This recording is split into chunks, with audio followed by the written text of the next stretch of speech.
Il y a un bouquin qui s'appelle Last and First Men, les premiers et les derniers en français. Ça a été écrit en 1930 par un mec qui s'appelle Olaf Stapledon, c'est un philosophe et auteur de SF, et ça raconte l'évolution de la civilisation humaine loin dans le futur. Pourquoi je vous parle de ça? Et parce que Last and First Men, c'est peut-être bien le seul bouquin, voire le seul récit de fiction, qui comporte aucun personnage. Si vous vous demandez un peu à quoi ça ressemble pour en avoir lu quelques pages, c'est un peu comme la dernière question d'Asimov, mais narrée par David Attenborough. You might think that this orang-utan is washing socks. Bref, ce que j'essaie de vous dire, c'est que si vous n'êtes pas Stapledon et que vous n'êtes pas en train d'écrire Last and First Men, vos personnages sont parmi les éléments les plus importants de votre histoire, peut-être même les plus importants. Salut, je m'appelle William, j'écris un bouquin qui s'appelle Odyssée, et aujourd'hui, on va parler de personnages. Si je vous dis Le Seigneur des Anneaux, vous pensez Frodon. Si je vous dis 1984, vous pensez Big Brother. Si je vous dis Sherlock Holmes, vous pensez Sherlock Holmes. La première chose qu'on retient d'un récit en règle générale, c'est des personnages. Le plus souvent, le ou les protagonistes. Je dis le plus souvent parce que parfois l'antagoniste ou même des personnages secondaires vont un petit peu plus marquer.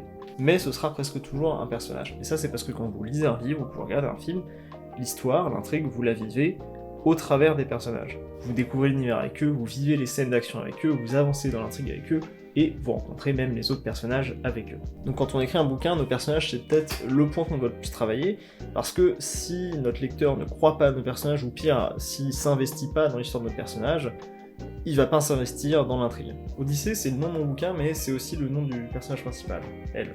Le but avec ces vidéos, c'est de s'intéresser un peu au fonctionnement de l'écriture, et ensuite d'essayer d'appliquer tout ça dans l'histoire pour la rendre meilleure.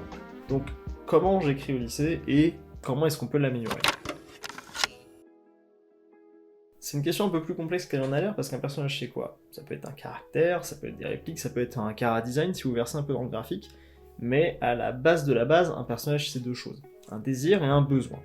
Ça vous dit peut-être quelque chose si vous avez vu la vidéo dans laquelle on parlait de la structure d'une histoire. En gros, le désir d'un personnage c'est son objectif, c'est son but à atteindre, et son besoin c'est quelque chose qui lui fait défaut, et le plus souvent c'est sans qu'il s'en rende compte. Avec un exemple ce sera plus clair, on va prendre Candide par exemple, parce que j'aime bien Candide. Son objectif, son désir, c'est de retrouver sa bien-aimée Cunégonde.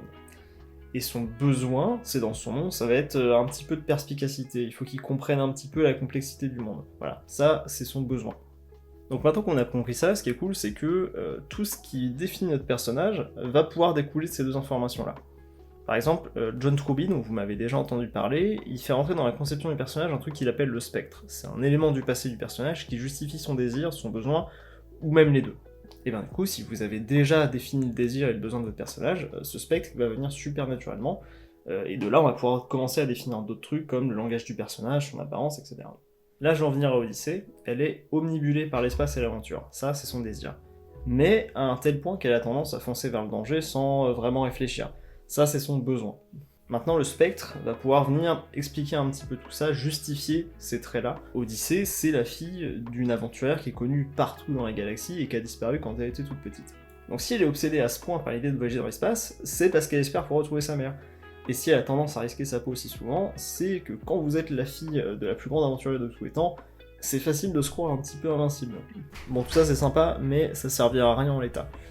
Notre personnage, il a beau être aussi complexe qu'on veut dans notre tête, si ça se retrouve pas dans les pages, le lecteur il n'en saura rien. Autrement dit, une fois que vous savez qui est votre personnage, comment le communiquer au lecteur? C'est une question importante à se poser quand on écrit, parce que le personnage qu'on s'imagine et le personnage que le lecteur va se représenter, c'est rarement le même. Tout simplement parce qu'à moins d'écrire un bouquin de 8000 pages, c'est un petit peu compliqué de retranscrire toute la psychologie d'un personnage en détail, toute son apparence physique jusqu'à la moindre ride, etc. Voilà. Et ce serait 8000 pages très chiantes, soyons francs. Mais bon, c'est pas grave parce qu'on n'a pas vraiment besoin de ça. Tout ce qu'il faut, c'est que quand notre personnage dit quelque chose, quand il fait quelque chose, quand il prend une décision, il faut que ce soit cohérent avec ce qu'on sait du personnage. Pas le personnage qu'il y a dans notre tête, mais le personnage qu'il y a sur les pages. Donc notre personnage, il va falloir l'établir, en règle générale, dans la première partie de l'histoire. Pour ça, on va avoir deux solutions. Soit on décrit directement le personnage au lecteur, encore une fois, c'est super chiant. Soit on applique la règle du show don't tell, montrer plutôt que dire. On rembobine 1984. Orwell, au début de son bouquin, il nous dit pas que Winston est pas super fan de Big Brother. Non, il nous donne une scène où Winston prend une décision radicale, où il se met en danger en commençant un journal, et les premières lignes, Abba Big Brother, Abba Big Brother, Abba Big Brother, Abba Big Brother, ainsi de suite sur une demi-page. Maintenant, un personnage qui est cohérent avec lui-même, ça veut pas non plus dire que c'est un personnage qui est statique. Un bon personnage, c'est aussi un personnage qui évolue de manière cohérente dans l'histoire. C'est un personnage qui réagit à l'histoire. Notre personnage, il existe uniquement au travers du prisme de l'histoire. Si on lui donne pas d'occasion d'agir, de réagir, de s'exprimer, le personnage, il reste purement théorique. Une erreur qui se fait beaucoup, et je le sais parce que je l'ai déjà faite, c'est de s'imaginer un personnage comme un élément fixe. Pourtant, si le personnage est fixe, alors l'histoire, elle a pas lieu d'être. Et c'est ça l'erreur, penser le personnage sans l'histoire. Là, je parle surtout d'un personnage qui serait central. C'est une autre histoire si vous êtes en train d'écrire le passant random sur lequel votre héros va tomber l'espace de 2 pages. Mais notre histoire, il y a de grandes chances pour qu'elle repose sur une poignée de personnages importants, et ceux-là, il faut qu'ils aient un minimum de marge pour pouvoir évoluer. C'est vrai pour les protagonistes, mais c'est aussi vrai pour les antagonistes. Des personnages comme Javert dans Les Misérables, comme Jack Torrance dans Shining, comme Frankenstein dans Frankenstein, c'est des personnages qui marquent à ce point parce que c'est des personnages qui évoluent. Maintenant la question c'est comment est-ce qu'on fait évoluer un personnage? Bonjour. Ah oui. La question c'est comment on fait évoluer un personnage. Et là, le travail qu'on a fait tout à l'heure, il va pouvoir nous aider, parce que pour le faire évoluer, notre personnage, on va tout bêtement pouvoir jouer sur son désir et son besoin.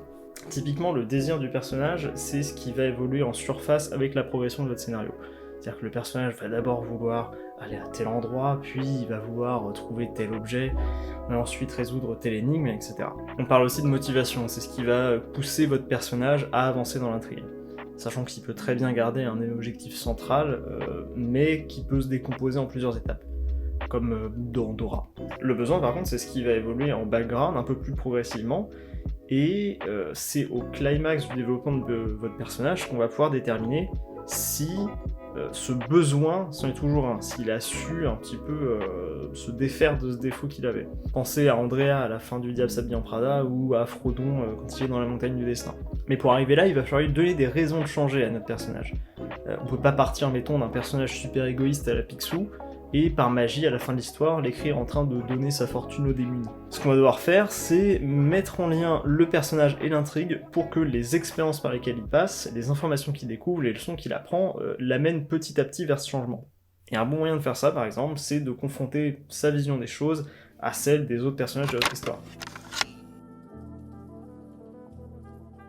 Notre personnage, il n'existe pas dans un vide, il existe dans un environnement, et il y a de grandes chances pour qu'il soit pas tout seul dedans. Et ce qui va rendre une intrigue intéressante, c'est d'avoir des personnages qui ont des points de vue, des philosophies qui s'opposent un peu à des degrés différents.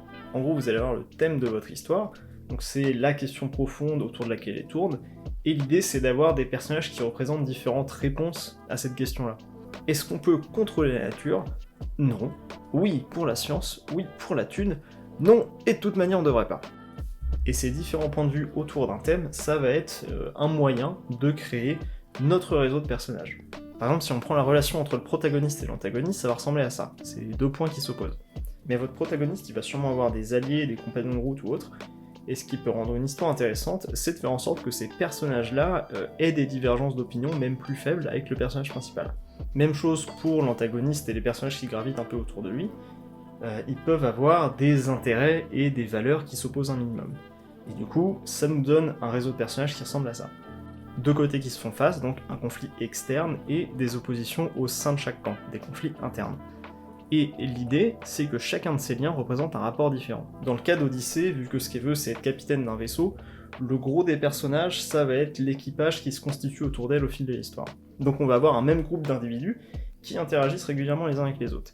Et ça va me permettre d'illustrer une autre technique pour composer un réseau de personnages, c'est ce que je vais appeler la technique de la toile. On voit beaucoup ça dès qu'une histoire met en scène un groupe un peu conséquent.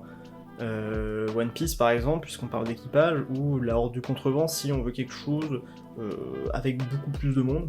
L'idée c'est de donner à chaque paire de personnages une relation bien définie, et du coup si on les met sur un schéma, ça fait un peu la forme d'une toile d'araignée.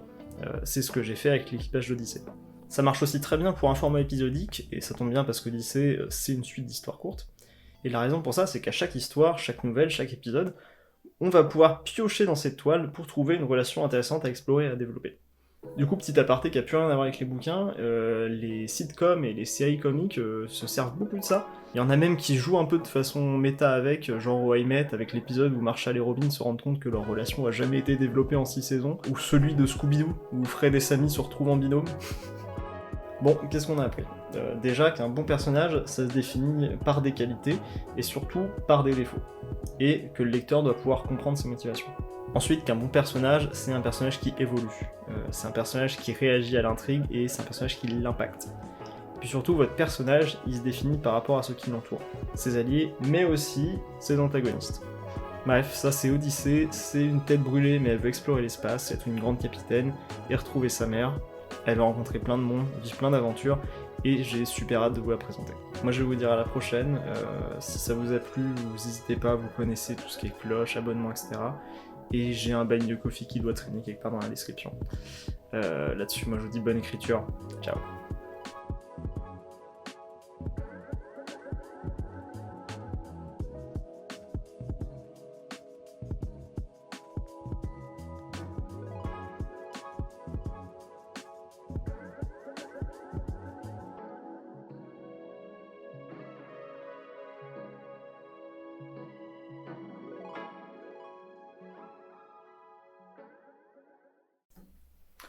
Maintenant la question c'est comment est-ce qu'on fait évoluer un personnage ?